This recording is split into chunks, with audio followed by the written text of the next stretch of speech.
Deborah, thank you so much. And it's really nice to meet all of these small icons that I see on my screen. I'm Lisa. I think Deborah gave a good introduction of what my role is at UNEP. And Gabriel and I are just really excited to be part of the Playing for the Planet initiative and talking to you today about the Green Game Jam and looking at how we can explore the power of the gaming industry and your creativity and your ability to influence and educate young people in order to help the world build back better from this COVID crisis that we're in at the moment and many others that we're facing.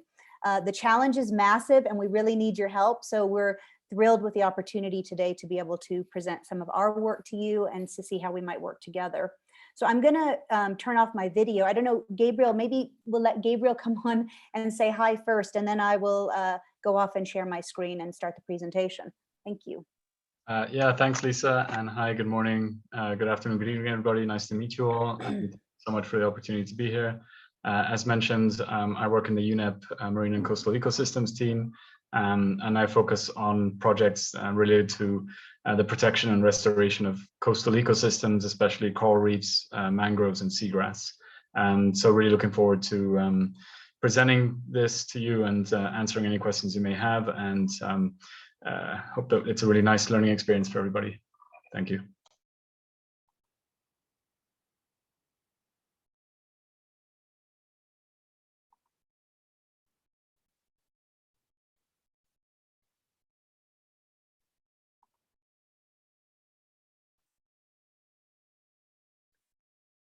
So can everyone hear me?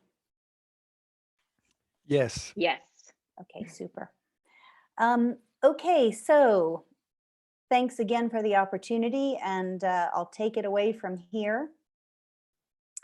So what is our current landscape? It's really one of urgency. The UN Secretary General's State of the Planet speech and said, making peace with nature is the defining task of the 21st century as nature wages war in the form of melting ice, extreme weather events, catastrophic fires, biodiversity breakdown, and overall climate weirding, which is a phrase that's used by the US climate scientist Katharine Hayhoe, which I really love. The Secretary General also said that the interest and attention on the climate crisis that has significantly increased its resonance has largely come from youth movements, raising and mainstreaming broad public awareness, which is putting real pressure on decision makers and businesses. This acknowledgement empowers and gives agency to young people and their preferred platforms to take on this challenge. And as gaming is nothing if not a platform to take up intense challenges, the gaming industry can be a lever to transition for a whole generation towards living in harmony with nature on a climate stable and pollution-free planet through actions, advocacy, and choices we make to support brands that demonstrate nature-positive business practices. Much of the foundation for the Secretary General's speech comes from UNEP science and our mandate to keep the environment under review.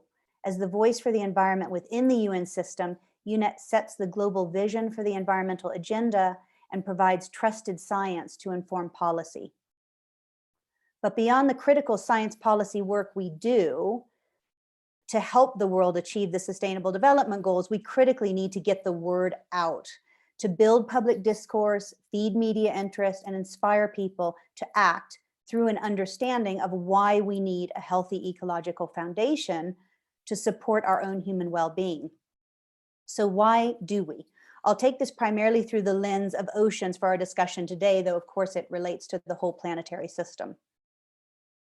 So why do we need the ocean? Because lots of people love seafood. Yes, they do. But the ocean also supports the livelihoods of more than 3 billion people. Marine ecosystem services comprise more than 60% of the economic value of all life on Earth. 1 in 10 people rely on marine fisheries and aquaculture for livelihoods. And coral reefs, while covering only 0.2% of the ocean floor, shelter growing fish stocks and are home to 1/4 of all marine life and many life-saving medicines. And then there is, of course, the ocean tourism industry and recreational benefits that are priceless. So why is it in trouble? Up to 11 million tons of trash is dumped into our ocean annually. That's 1 dump truck a minute. By 2050, they project that there will be more plastic in the ocean than fish. 33% of fish stocks are overfished. 33 to 50% of marine habitats have been lost. 1 million species, including many marine animals, are facing extinction. And the ocean's ability to continue providing services to humanity that are vital for our survival are in jeopardy if current trends of negative human activity continue without immediate intervention to transform from business as usual.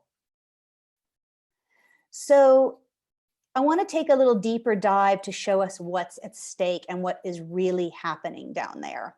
So I'm going to ask you to indulge a high school moment, hearkening back to a little science and chemistry lesson. Not because I really have the credentials to teach this, but because as I was researching more on what to present to you today in an attempt to engage a group whose life's work is all about fun and not the doom and gloom that is the state of our environment today, I did end up getting really enthralled by what I was learning, digging into the data.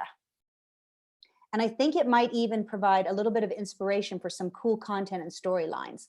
So here it goes. What is really happening in our oceans? The increase in atmospheric warming caused by greenhouse gas emissions we humans have put out since the Industrial Revolution would quite possibly have already wiped out human and non-human animals alike if it wasn't for one major feature on our planet, and that is the ocean and the place from which life itself has emerged. Our oceans cover 71% of the Earth's surface at an average depth of 12,000 feet, which is just under 4,000 meters. The deepest part, called the Challenger Deep, is at the southern end of the Mariana Trench in the Western Pacific. This abyss of water reaches a depth of 36,200 feet, which is 7 miles or 11,000 kilometers straight down, roughly the inverse height of Mount Everest. The water in our world today in all its forms is finite. All the water that ever existed and all the water that will ever exist is already on our planet, and 97% of it resides in the ocean. According to a 2019 Intergovernmental Panel on Climate Change report, our vast ocean body has absorbed about a third of all carbon dioxide we have emitted since 1750, and more than 90% of the extra heat that is now in the Earth's system. Water is very good at absorbing CO2, but the reactions that take place on an ocean-wide scale as a result of CO2 absorption are complex and pretty grim. So, a quick chemistry lesson. As CO2 is dissolved in water, chemical compounds change, resulting in more carbonic acid. At normal pH levels, based on normal water temperature, carbonic acid molecules can release a hydrogen ion and make a bicarbonate. Bicarbonates can give hydrogen ions up to create a simple carbon. Carbon then combines with calcium that is leached out from rocks and organisms in the soil and brought to the ocean from rivers. Calcium and carbon make calcium carbonate, and this is the fairy dust that forms the shells of shellfish and the vast skeletal structures that coral polyps can grow on. In the last 100 years, there has been a 30% decrease in alkalinity. And according to scientists, this move towards acidity is a significant shift because as CO2 concentrations increase and more hydrogen ions become available, the simple carbonates that were happy to before hook up with calcium to make shells and coral now tend to favor hydrogen and going back to being a bicarbonate. This is bad news for organisms like corals that are less able to grow and repair themselves in these conditions. We don't know how much more CO2 is going to be absorbed in the coming decades as a result of human activity, but if we continue our current way of life, we can anticipate for sure that a further lowering of pH will have an increasingly negative impact on the equilibrium of the system. All that extra heat in the ocean doesn't just contribute to the carbon and calcium cycle, it also has its own set of negative consequences. IPCC reports say that marine heat waves are very likely to have doubled in frequency since 1982 and are increasing in intensity all the time. Around 90% of marine heat waves that occurred between 2006 and 15 have been attributed to the absorption of heat from the atmosphere caused by our greenhouse gas emissions. These events present all sorts of problems, having the potential to cause catastrophic bleaching of coral reefs. The longest and most widespread bleaching event ever recorded, impacting the majority of the world's coral reefs, occurred from 2014 to 2017 as the ocean warmed in different parts of the globe. This global bleaching event was unprecedented in its duration. And in 2020, the Great Barrier Reef experienced yet again more bleaching with heat stress that has accumulated over 2019 and 2020 summers. As we lose corals, this has cascading impacts on the coral reef ecosystem, leading to losses in biodiversity and ecosystem services to coastal people. According to projections, coral cover in some areas has already been reduced by 50% and will decline a further 70 to 90% with 1.5 degrees Celsius increase, with losses greater than 99% with a 2-degree Celsius increase, and this is looking increasingly likely. The impacts are also being seen in related ecosystems like kelp forest and seagrass meadows, and to a certain extent, mangroves as well. Seagrass meadows cover only 0.2% of the ocean floor, but absorb up to 18% of the blue carbon that gets stored in marine sediments, and they can store that carbon for thousands of years. A 2020 paper from Nature found that kelp forests on the Australian coastline were storing 30% of all blue carbon around Australia and 3% of total blue carbon. If we get above 2 degrees Celsius warming, both these sequestering resources are in big trouble. If we careen to 3 degrees, we're severely jeopardizing the mangrove forests, which per hectare store more carbon than any terrestrial forests on the planet. Ocean warming is also fundamentally altering the habitat of all marine life. Since 1950, a large number of fish species that live in the top 200 meters of the ocean have been migrating from the warming equatorial regions toward the poles. Over the 70 years, this has resulted in displacement of more than 2,000 kilometers, which is great if you live in Greenland, but not so good for people living in equatorial regions who depend on these species for food and livelihoods. As the oceans get warmer, the volume of the water increases because that's what water does when you heat it up, but there is also an increase in water that has been locked away in melting glaciers. Around 680 million of the world's most vulnerable people are living in low-lying coastal areas. This is projected to reach 1 billion by 2050. And another 25 million are indigenous to small island developing states. Closer to our home, half the world's megacities are situated on coasts or river estuaries, making the total risk from rising sea levels near 2 billion worldwide. We are already seeing the threats that hurricanes, cyclones, and storm surges are causing in many parts of the world. Once we get past 2 degrees, then century-level events are projected to become decadal events, and possibly more regular than that, costing our economies trillions of dollars annually in damages and possibly resulting in the mass human migration of climate refugees. So this is why the question scientists and organizations like UNEP are asking is whether we can afford to put in place multi-trillion-dollar green recovery plans, but whether we can afford not to. But right now, only 18% of recovery stimulus is considered green. And SDG 14, which is life below water, is the least funded of all the SDGs. And coral reefs require more than 5 to 7 times the funding currently being allocated. And the ocean issue, the ocean health issue, is relatively obscure. If you look at this chart, you can see it's water pollution, air pollution, and species extinction and rising global temperatures that are at the top right. But the issues around overfishing and coral reef and loss are low, and there isn't really a connection between rising global temperatures and these issues. So, while the situation is dire, we believe we can reverse this trajectory by showing mass public support for ocean action by governments and industry, and through funding projects that aim to support oceans through tackling the planetary crisis of climate change, biodiversity breakdown, and pollution as a holistic system. And projects that can build science to identify and protect what scientists call coral refugias, or those reefs that are best able to weather climate weirding and may provide the roadmap to ensure a future for coral reefs. The newly launched UN Trust Fund for Coral Reefs aims to raise $500 million to turn the tide for the most vulnerable ecosystem to climate change. It currently has 15 million. So you can see we need a lot of help to facilitate the necessary transformation and funding. So our aim working with you and the influence of the gaming industry is to mobilize a generation, the first generation, to save an entire ecosystem. And you can help us by helping us get attention for our quote unquote product on a zero marketing budget. Just because we are a cause doesn't mean that we don't have to compete in a really cluttered mediascape. You can help us accelerate and mainstream awareness for the value and plight of oceans and reefs through capturing the imagination of your gamers and moving them up the ladder from understanding to behavioral change. You can use your creativity to get traction for the making peace with nature message beyond our eco and echo chambers. You can use nudges and engage educational components to get gamers knowledgeable about making more sustainable choices and lessening their carbon footprint.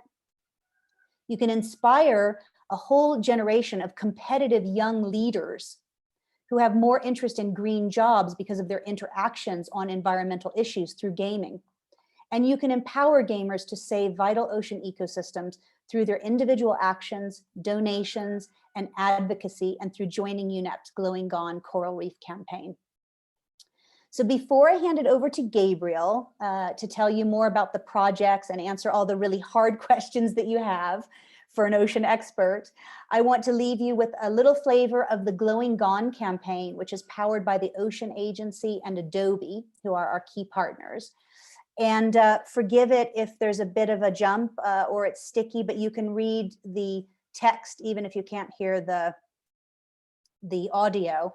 And then I will turn it over to Gabriel for a more description on the fund, how it chooses and funds, and what projects are currently in there. I'll leave you with this.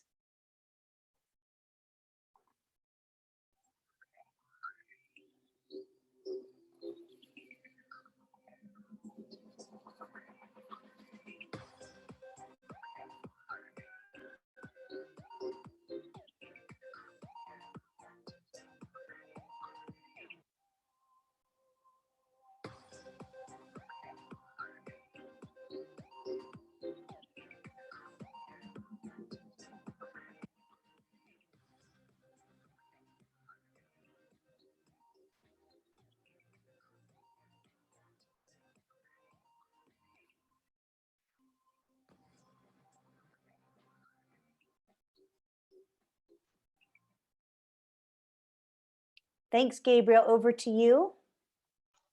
Yeah, thanks very much, Lisa. A really fascinating presentation, and you've really laid out, some of the challenges, but also some of the opportunities that we have in marine conservation and protecting of these really critical and beautiful ecosystems that we have.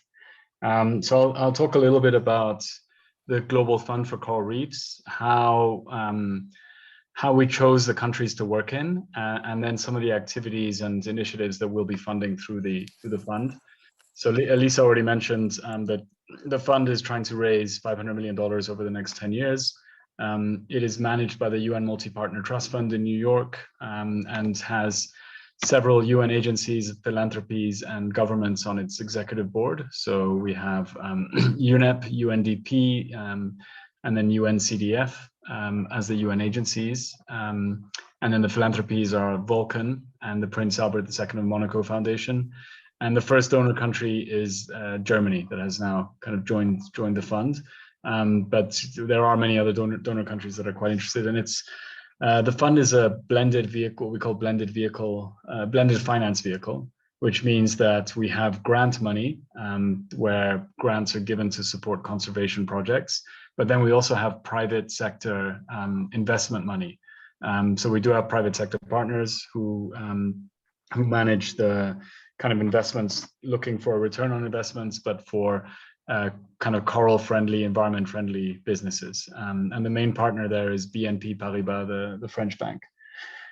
So the idea is to mix these two types of financing so that the grant funding and the private sector investments work together to really support conservation and sustainable business projects that are good for coral reefs and associated ecosystems. So, for example, mangroves and seagrass, as long as they are as long as they all connect to the coral reefs and are helping to improve the health of coral reefs, these ecosystems are also eligible. So the way we chose where to work was looking at what future climate might look like. So Lisa mentioned the problem of coral bleaching. Corals are very sensitive to changes in temperature.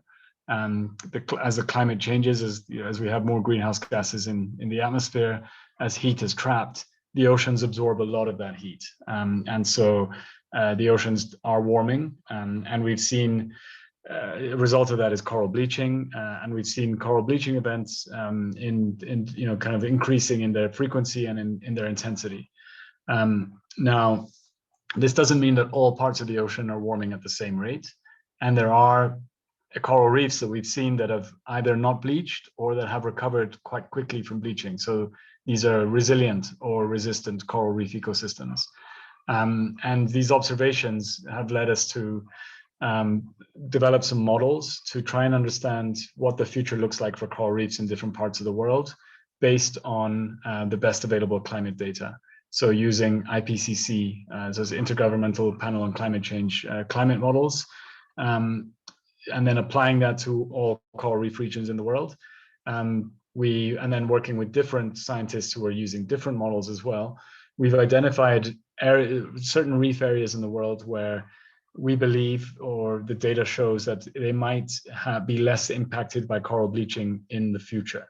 Now, this is a good thing for those coral reefs. However, they are also impacted by many other stressors. So these coral reefs are not immune from pollution. They're not immune from fishing. They're not immune from coastal development and other kind of practices that destroy them. So the theory behind this fund is that you select the coral reefs that are potentially most resilient to climate change in future, but that are also being impacted by other local stressors. And so you invest in protecting them from the other local stressors, and therefore giving them a better chance to survive through climate change, because even though they are probably more resilient to climate change, they're still going to be impacted by climate change. There's no coral reef in the world that will not be impacted by climate change. And then we focus on the ones that are potentially more resilient. We reduce the other stressors on them, and this gives them a better chance of survival and a better chance then to reseed other coral reefs around the world once hopefully kind of the climate does not warm as rapidly as it does now. So it's really looking for these like lifeboats or Noah's Ark of coral reefs in different parts of the world. So some of the countries that were identified as potentially climate refugia, as we call them, are here listed on the screen.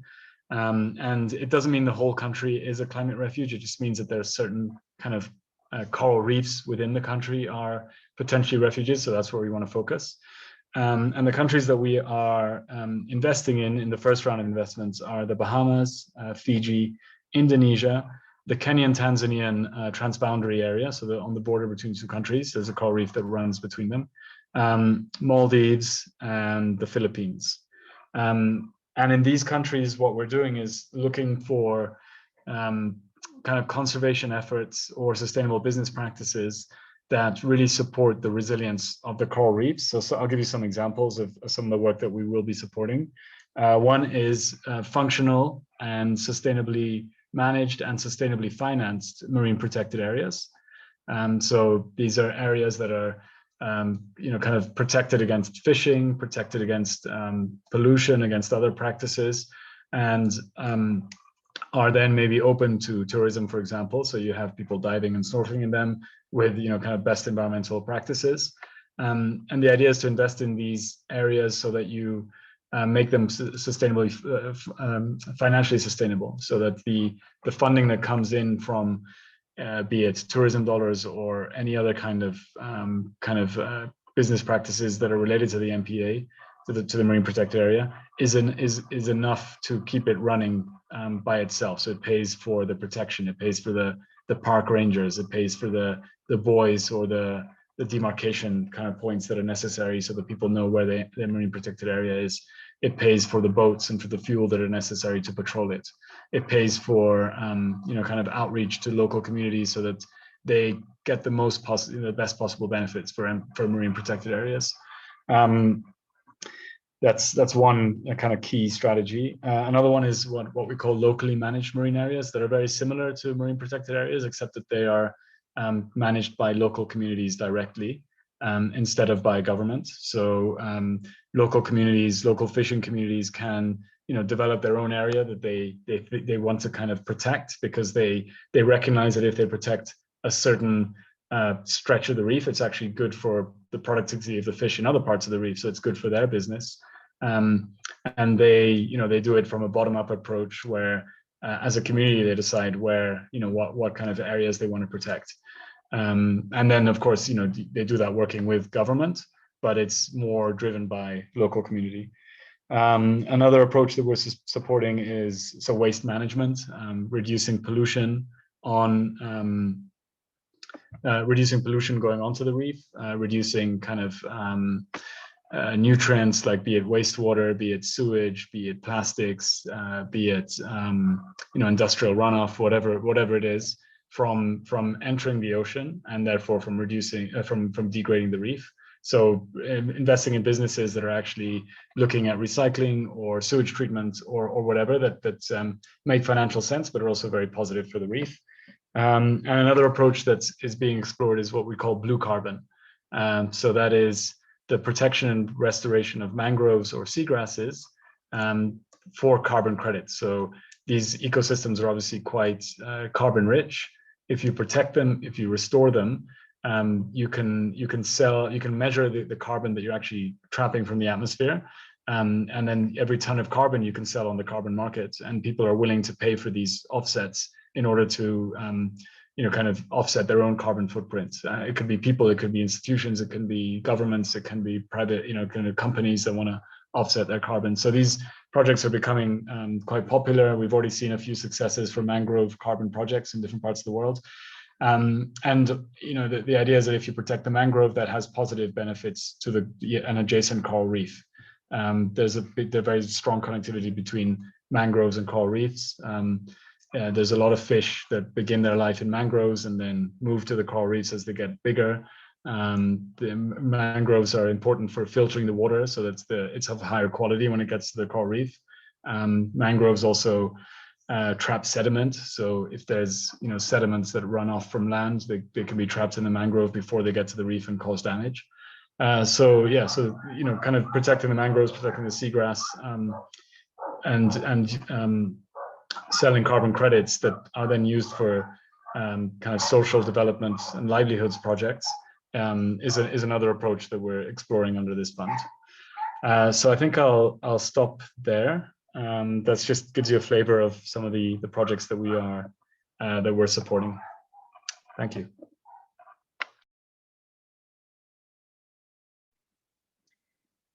Thanks so much, Lisa and Gabriel. Really appreciate it. Sorry, yeah, I was asking if perhaps there was like a technical difficulty with the slides. I wasn't sure, but that was great. Thank you so much. We will now open it up to questions, which I'm sure you all have. If not, I can start us off, but we'll give it a second. So as before, feel free to throw them into the chat or just unmute yourselves and ask.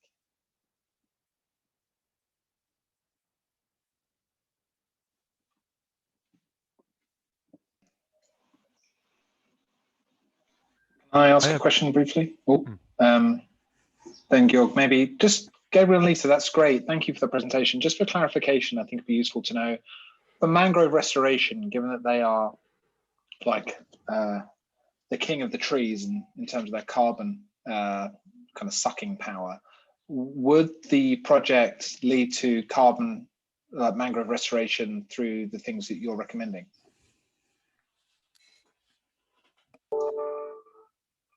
Yes. So the Global Fund for Coral Reefs would also invest in that. And even beyond the Global Fund for Coral Reefs, UNEP is supporting many, supporting some mangrove restoration projects that are specifically for carbon capture. And yeah, so it's an approach that we would definitely want to support.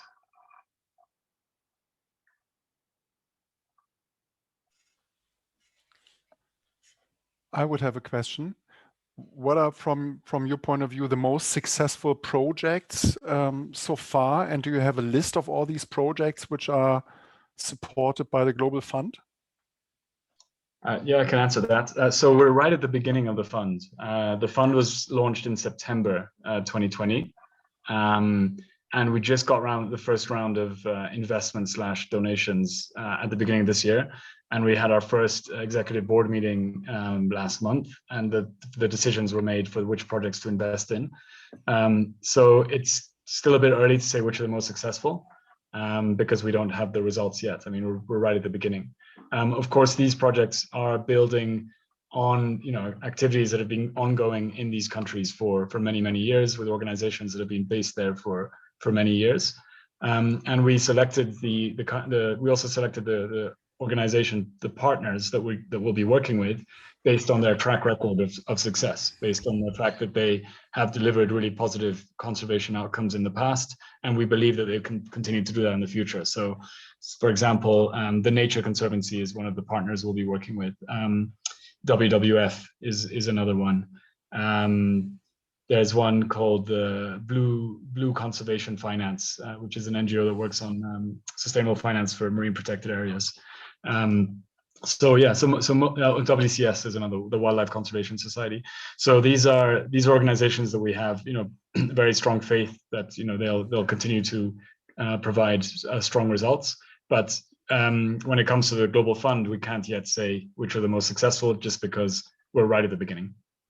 Thanks. Thanks. And as you mentioned, just a short follow-up question, as you mentioned, carbon offsetting and carbon credits, if people or companies or funds invest in that Global Fund, would they have the chance to sell these carbon credits and have some financial returns as well, or is it? That's a good question. That's an excellent question. So the private sector investment part of it would definitely be looking for returns. The carbon credit projects I've been involved in, the main beneficiaries should be the local communities, right? So the people who are involved in mangrove conservation and restoration, the people who depend on the mangroves, the people who are perhaps giving up some access to some part of the mangroves in order to protect them. They should be the first beneficiaries. They need to see the profits from the carbon credits doing good things in their community, so that they continue believing in protecting the mangroves and they don't cut them down.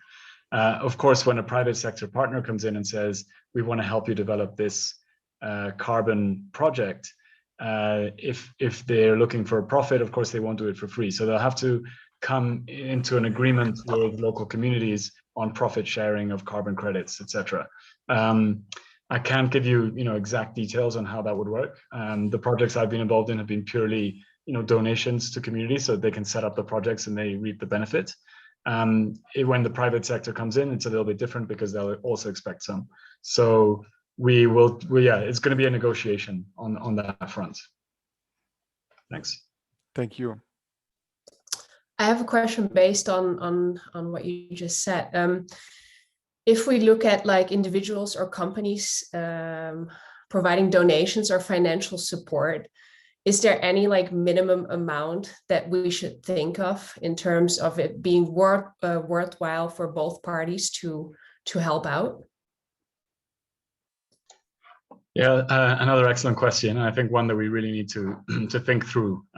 So obviously, if we're talking about the Global Fund for Coral Reefs, then we are talking about larger sums of money, because the fund itself is built to receive donations that are at least in the hundreds of thousands, if not millions of dollars. So most of the contributions that have been received have been in several of millions of dollars. However, we are exploring a mechanism where lots of smaller donations could be kind of put together and gathered and pooled in order to create, we could, if we get lots of small donations of $5, $10, $1, whatever it is, and we get enough of them and we put them together, then that could be, all together one larger contribution to a project related to the fund or to the fund. We'd have to figure out the exact mechanism of how that would work. I think Lisa has some really kind of good ideas and has started exploring it. Lisa, do you want to say something on that? Yeah, just to your point, Gabriel, and thanks for the question. We're basically now, because for the UN to take small donations is really impossible.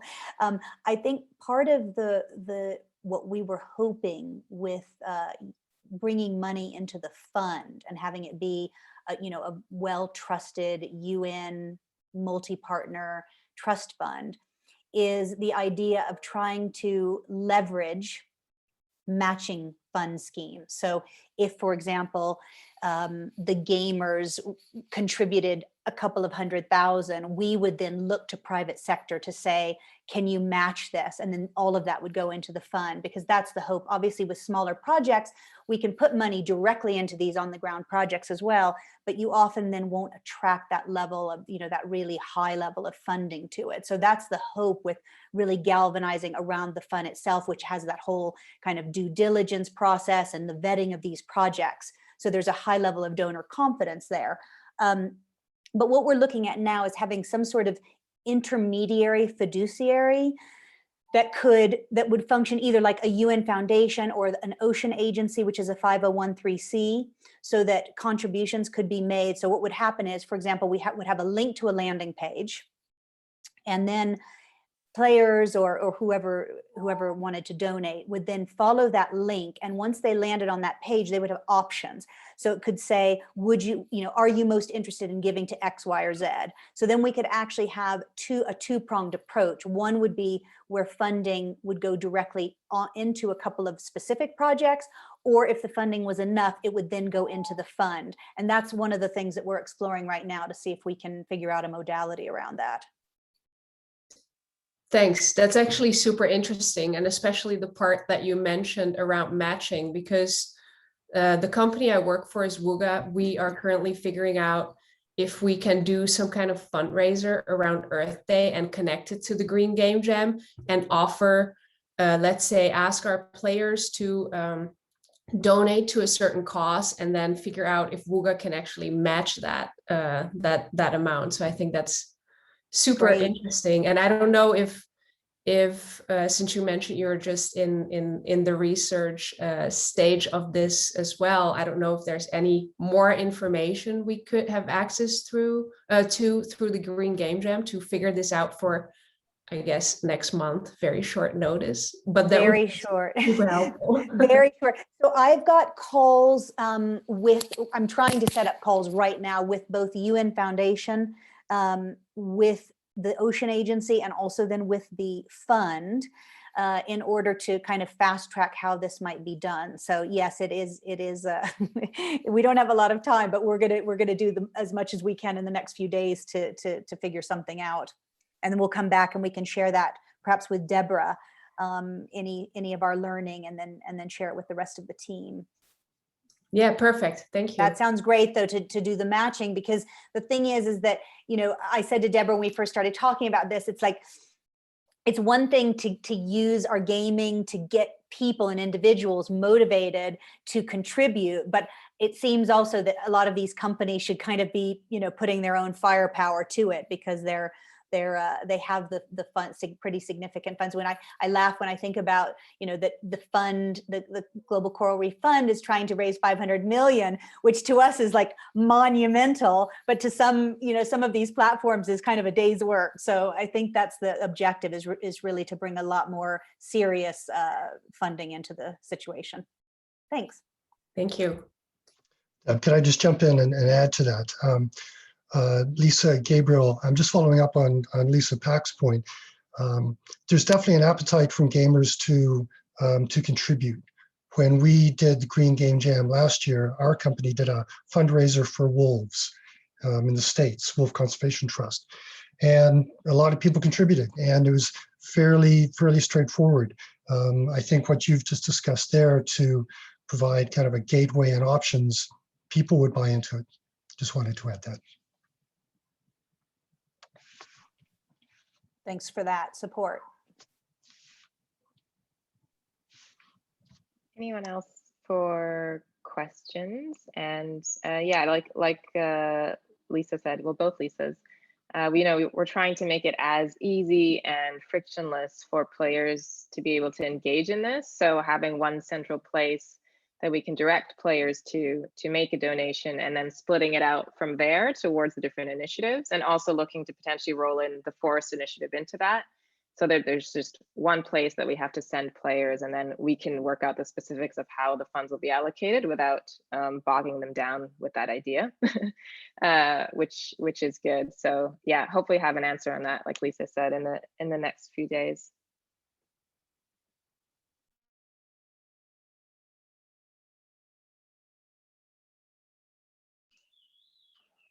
Am I allowed to say two things, or is that hogging the floor? You go for it, Sam. So what I would like to throw a challenge to you, Lisa and Gabriel, is to try and produce some price tags, because it feels quite macro.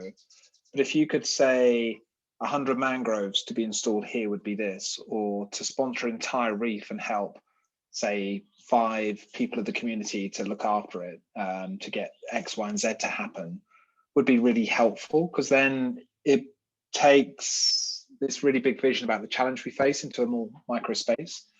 And then it allows it to set challenges possibly to do this, or even incentives and new types of rewards that could be thought through on that. So I think there's something quite special about mangroves. I mean, I've seen their power, both in terms of biodiversity habitats, in terms of their ability to suck carbon out of the air, and to do like much better than concrete can ever do in terms of protecting rising tides as well. So I feel maybe it'd be good to break down this big epic challenge into some more bite-sized chunks.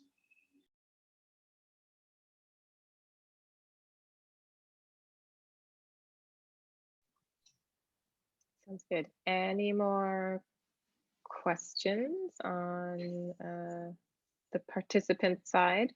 There's one question I had, because Lisa, you mentioned that the ocean work is severely underfunded, like it needs 7 times the funding that it currently has.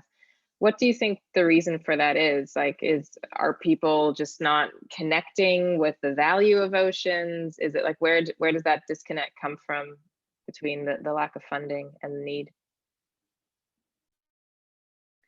Yeah, I think Gabriel can probably speak more to this, and maybe even Sam, than I can. But I think one thing, I mean, I've been working on terrestrial ecosystems for the last sort of decade, and kind of on the newer side to oceans and related ecosystems. And it's been a bit interesting and perplexing to me in a way, that value gap, or that funding gap, because when I see messaging on environment, I would say probably 70% of what I see seems to be on oceans and waters, not so much on terrestrial. And yet there's that funding gap. And I think maybe it has something to do with also the economics behind it, and that this idea of blue economy is pretty new. I mean, strangely new that people are talking about blue economy and sustainable blue economy, at least within kind of the political landscape. It's something that is rising now in terms of awareness.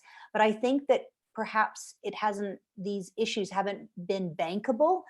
They haven't been projects that companies and can see a return on investment in. And this is now just beginning to be packaged in ways that serve that up.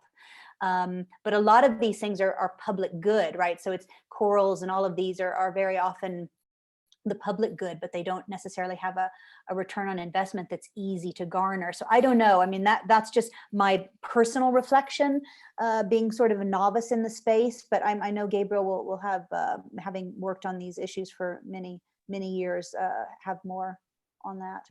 Yeah, no, I mean, I think what you said is correct. I'd also add, there's a few other elements too. There's an element of out of sight, out of mind. If you don't see, if you can't see, the marine ecosystems, like most people have never seen a coral reef in their lives, but most people have seen a forest, right? So there's, people are more connected. We're a terrestrial species, obviously. We tend to be more connected to the things we can see and experience. and fewer people have experienced, being underwater than walking through a forest. I think that's part of it.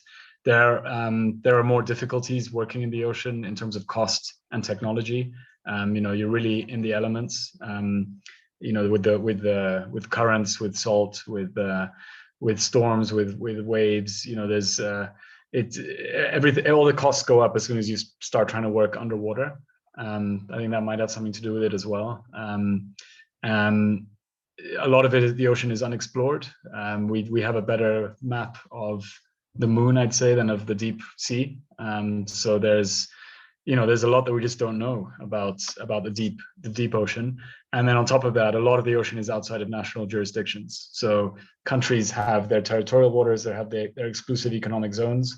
But then a lot of the high seas just don't really belong to anyone in terms of, and also you don't, even though a government might be, responsible for a certain coastline or, a certain like 200 nautical miles offshore, it's not owned by individuals either. So people don't have that sense of, an individual can own a piece of land, or so there's you can't really own a piece of ocean. And then it's beyond the EEZs, like no government is even in control. So it's a bit of a wild west out there. So I think there's a lot of reasons as to why it's less funded. Yeah, those are really good points, Gabriel. And I was reading something yesterday, actually, that 91% of marine species are still undescribed. So to that point, I would say that it's maybe worth also noting that in addition to this decade that you all are all aware of being the decade of restoration, equally important perhaps is that it's also the decade of ocean science for sustainability. And so we're really looking to kind of ratchet up the investments in better understanding the ocean, which I think that your contributions can really play into, because you might have the opportunity to serve up some of that science and some of the fascination of that science and this new science to young people in ways that are really intriguing. I mean, my son is, he's a serious Fortnite fan, addict, I would say. And, the way they learn on Minecraft and all of these things about science and the different aspects it's just so much more compelling for them. So I think that's we have a really big opportunity also to deliver some of this science. And it is interesting. One more point on that is that just a few months ago, they found a coral reef off Australia that was the height of the Empire State Building.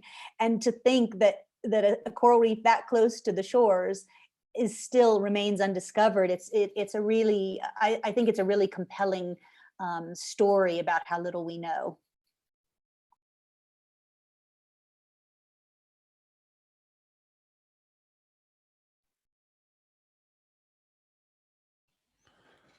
I would have another one. Coming back to the discussion about why we are more connected potentially to forests and trees. I mean, there are tons of initiatives and places where you can buy trees and restore a certain piece of land. Is there an equivalent to that for the oceans? Is there something, a very small activity people could do and then say, okay, this coral piece belongs to me, or that mangrove is I can collect, or whatever, something people could integrate into their games? There are like adopt a coral campaigns or projects where you can adopt a coral. You can pay for corals to be planted.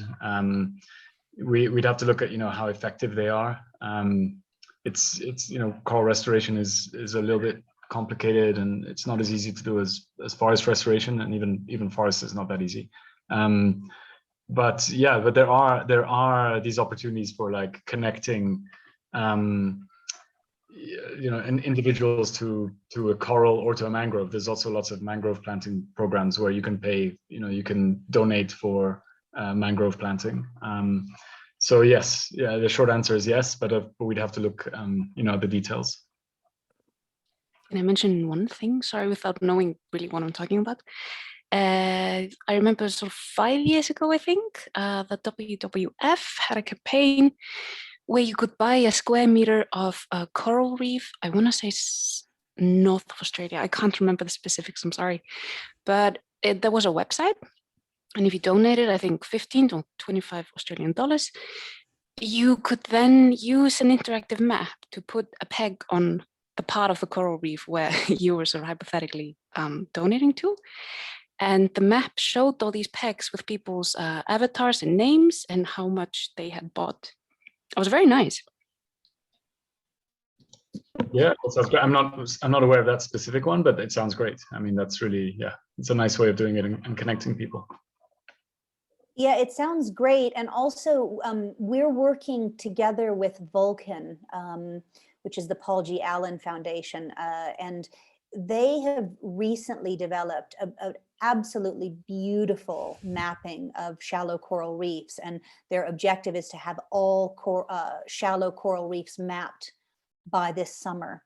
And it might be something that we could work with them on to develop, you know, not obviously for 2 weeks from now, but if we all liked that idea, we could probably work with them to develop something for next year, or, you know, towards the end of this year.